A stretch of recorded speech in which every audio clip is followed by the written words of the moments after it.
at the request of FakeRun40, I'm going to be making a Dayshift at Freddy's Fangame tutorial, because let me tell you, I'm working on a Fangame, Dayshift at Faz's, so I can learn how to make a better one in the future. And it has taken me a bit of learning, if my usage time is anything to go about. Keep in mind, this is the only project I've like fully worked on. It's taken a hot minute.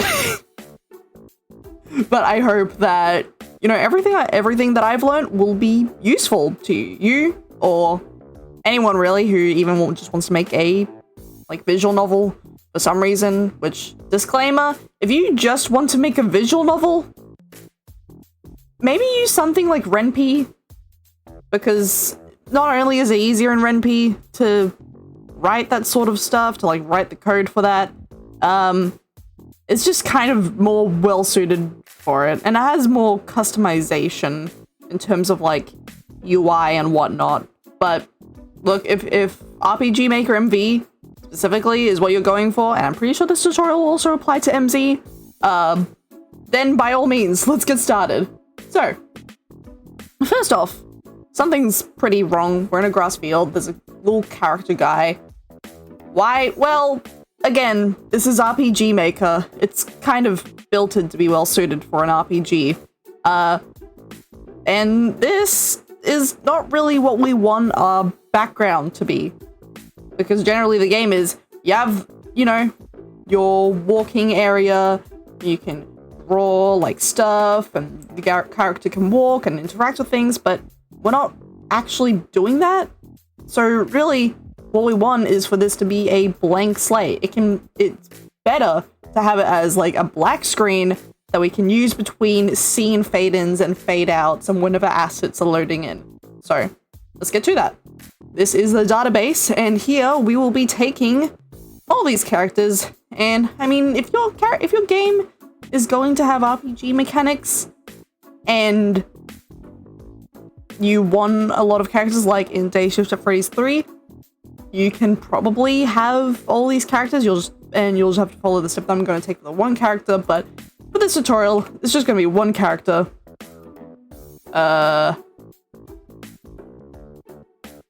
Tutorial guy. And all we really need is the face. We're going to use Kazaz's face for Dayshift at Faz's. And, I mean, if we wanted to go and implement the battle sprites and stuff, we could, but I'm not bothering that. I'm just setting that to none. Because, you know, this is the overworld sprites, and that's what our little guy back there is, but we're not having that. Oh, that's done. He's gone! Wonderful. Now we just have to make the grass disappear into darkness. How do we do that? Well, we're going to change the maximum to 7 so we can make a new tile set. A world type, because this is a world map. And all we need is to add a ground tile set. I've made one that's just completely black. And we click OK. Then we go into the map settings. And we'll want to change the tile set to 7. And that does it. Easy peasy, lemon squeezy.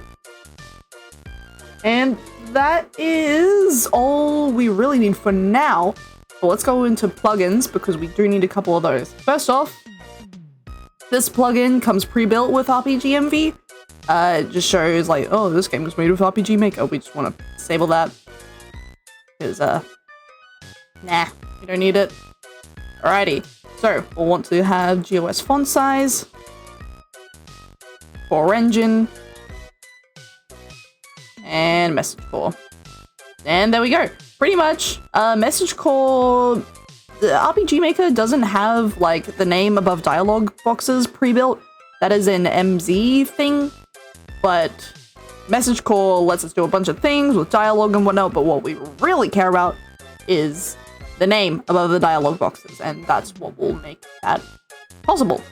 Core engine, It's just needed for the majority of Yanfly engine scripts, and font size lets us make like lines of dialogue bigger or smaller. That's used a lot in the Dayshift at Freddies games because for comedic effect, so we'll be having that too.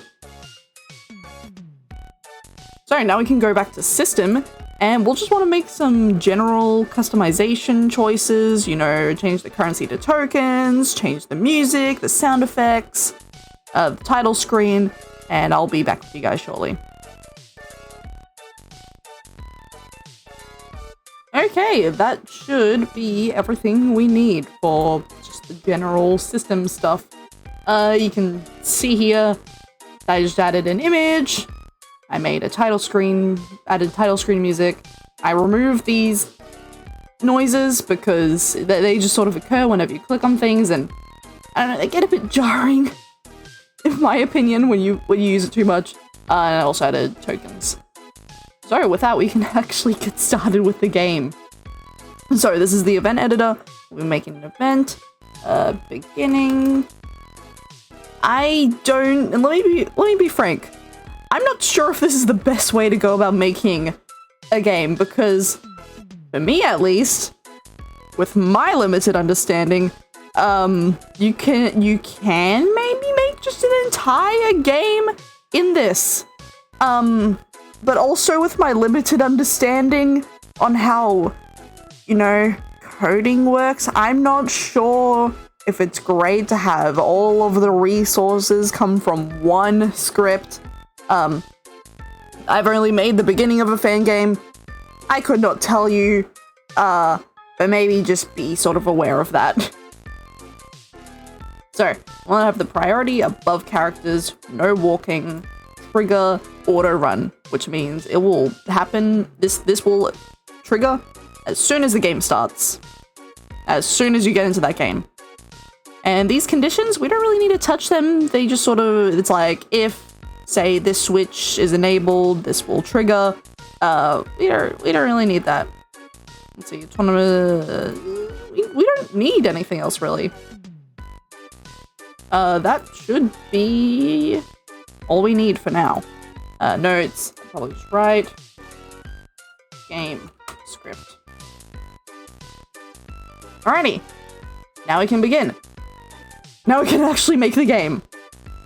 So, the most important parts of this game, and there's a lot of parts that go into making even a visual novel or just any game, but generally what you want to look out for, what you want to keep in mind, is the text, that's the dialogue, that's the narration, the choices, the images that accompany that text, and the sound that accompanies all of that. Like, say if you had a phone guy, you'd probably have a guy going, you know, annoying, but we love them for that. But anyways, my phone guy, let's get into this. Text. We're gonna make some dialogue. So, remember what I said about how names above dialogue don't really come pre-built? Like, it would be this. That would be the box. And you can maybe have the character face here, and then the text, but Dayshift at Freddies doesn't do that. I'm not gonna do that. So, in order to do that, the plugin, we need to manually add it into the code first. So, /n, and then it's the name in these brackets. And we'll have Corey be the one talking. But, this will just, you can't see it here, but you'd see it when we started up the game. That just makes the text, the name, white. Boring white. We don't want that. We want to change the color. So, inside of this bracket, we will also add the little doodaddy to change color, which is /C. And then in these sort of blocky brackets, the color for red is 18, I think. And once that name above the screen ends, we'll want to change the color back to white. /C, closing brackets, 0 is white. All of that is just to make a name above the dialogue, but now we can get started on the actual dialogue. I'm just gonna speed through this because, hey man, your dialogue writing process is probably different to what I'm about to do, which is just raw dogging it. Another thing, you'll want pauses, just so it's not like, oh hey man, what's good in the neighborhood? You wanna go, oh hey man, pause, what's good in the neighborhood? That is either done through /dot, which can change it for like a quarter of a second, which can add that pause for a quarter of a second, or /line, which makes it go for a full second. It sort of depends on how much the text that precedes it is. Like if it's a full sentence, you want to opt for /line, and if it's only like a couple words, maybe you want to opt for /dot. That's how I do it at least, but really it's all up to you. And I'm just going to copy this because I don't want every time I need to make dialogue to write that string over and over and over again. And one more thing, you'll want, because this is not technically actual text, it's going to appear above the dialogue box. If you have nothing after this, this is just going to appear as a blank line. So we'll want the rest of the text to come right after that. So now we can copy and just use that like every time we need text.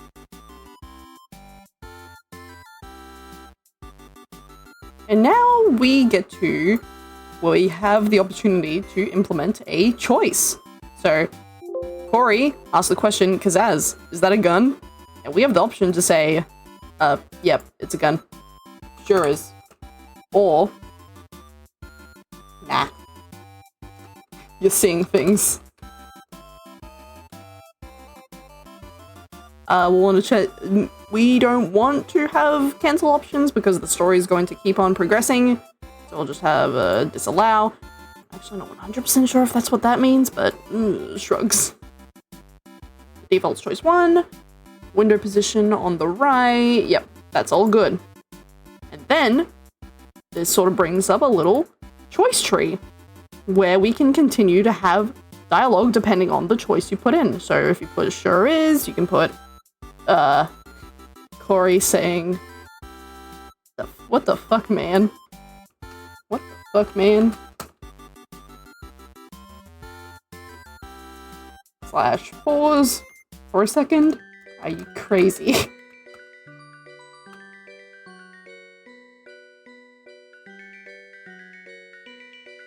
Put that thing away before anyone gets hurt. And you can also do, or now you're seeing things. Bro, don't gaslight me. They call bro, don't gaslight me. /pause for a second. I may have been. Let's just check that. I think we can add a bit more text. You want to test. You want to make sure that the text doesn't exceed this line. Usually, because then it'll just clip out of the dialog box. Like I may have been lobotomized, but I'm not stupid. But I have. But no, I have working eyes, damn it. And it sort of exceeds the box. We don't want that. So we'll want to do the rest of this text on the next line.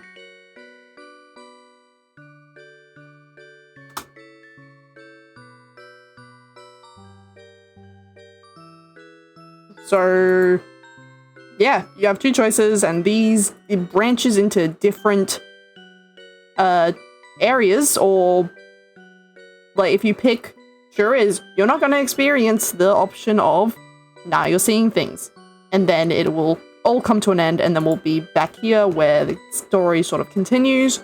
Or if you want, you could have one of these result in an ending.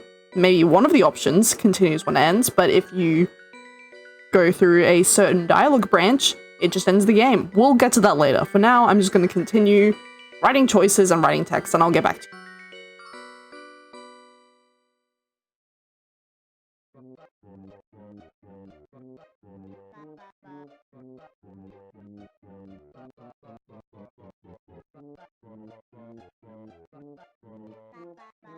Alrighty. That is pretty much all of the text.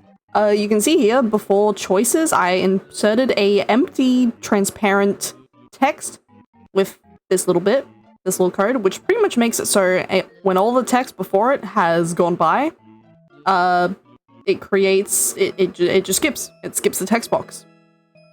This is pretty much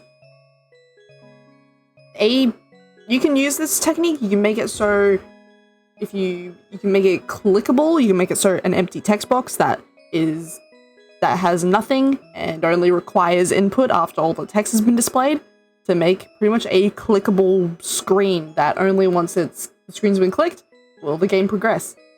That's because choices go over text boxes, which is not what happens in the Dayshift at Freddies games. So I just did that just to clear the text and give us a blank slate. Let's give the game a quick test to make sure everything's working alright. Oh hey man, what's good in the neighborhood? Oh fuck. Is that a gun? Sure is. What the fuck, man? Are you crazy? Could really get someone hurt with that thing. I don't know why I suddenly care, but now I do. What are you going to do with that thing? Isn't obvious.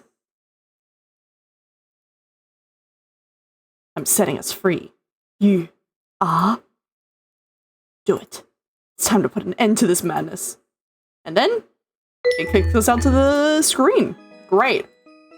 Severely missing the text. No, we have plenty of text. Sorry. Music and images. You know, two of the things that are kind of really, really important. So, let's bedazzle this thing a bit. First, we're gonna have a fade-in screen. And second, before the fade-in actually occurs, we're going to have a fade-out, so the screen is faded out, and before the fade-in, but after the fade-out, we're going to be putting in our first image. And now, RPG Maker, the images, they work in layers. Layer 1's the lowest layer, layer 2 is the next highest image, then layer 3, layer 4, etc, etc. So, preferably layer 1 would be, you know, the background. We're going to make that the arcade. And then we're going to have layer 2 be Corey, the person we're talking to.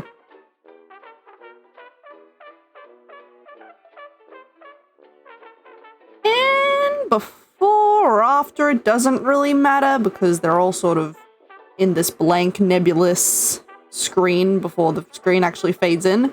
We're going to put in the background music. Vivacity, which is this one that goes. That was horrible. So, whenever you have a character show a different dialogue, if you have the sprites for it, they can show different emotions. So this one's this text, or it goes with this picture, it's sort of just a neutral face, it's saying, hey, what's good? And then they're like, oh fuck. Pizzazz, is that a gun? Face is gonna change. And the images work in cards. So for layer 2, or number 2, it's going to change the normal default Corey image to whatever we put in here, which is going to be a slightly frightened face. And we're just going to do that for anywhere where it's necessary, where we need to change emotions.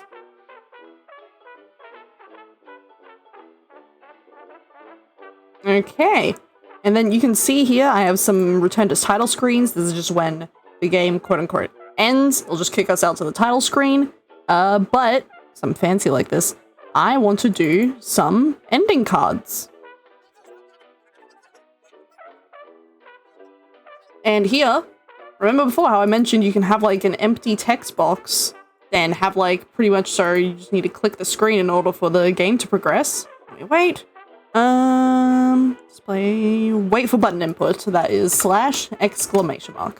When we get to this last piece of dialogue, we'll put some stuff after it, but for now, we'll fade out the screen, it'll wait a second, erase the second layer, change the first image, and then fade in again, and make it so, you know, you can see the image, you'll click when you're ready for the game to end, and it will take you back to the title screen.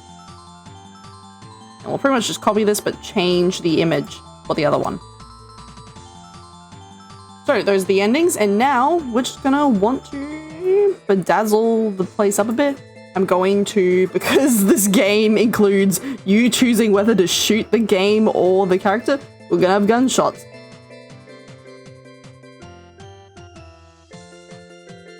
And I think we're almost done. I'm just gonna have some music play when we're looking at these ending game screens. So fades in. But before the fade in, we're gonna play some background music. The Better Off Alone. Since this scene's tense, we might end the music, or maybe see if there's a way to fade it out. So when they say your time is up, you know, before we start talking again, we'll fade out the background music, like 5 seconds.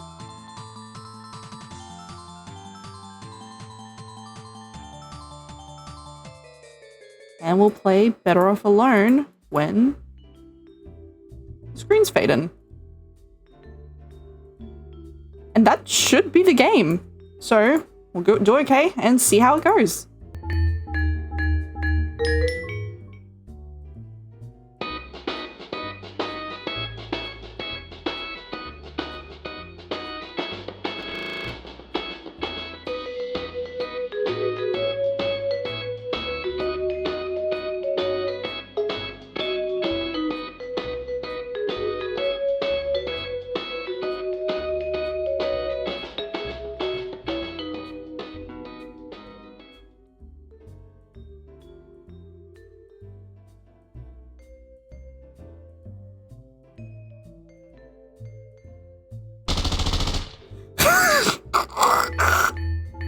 Oh no! Oh god. Okay. So, some minor adjustments may be needed. First of all, between those choices that happen immediately after each other, I'd want to put in like a blank text box just so it's just nicer if they pop out then pop back in again instead of straight frame by frame change, transition. Second, those shakies, I need to mess with the timing of that. Maybe, yeah. Unset wait for completion. Unset wait for completion. Yep, definitely need that. And for the gun ending image, that is too small. But, like, all in all, small slip-ups aside, that's the game. And it's pretty easy to make. This recording's only taken, what? Almost an hour. But yeah, that's it.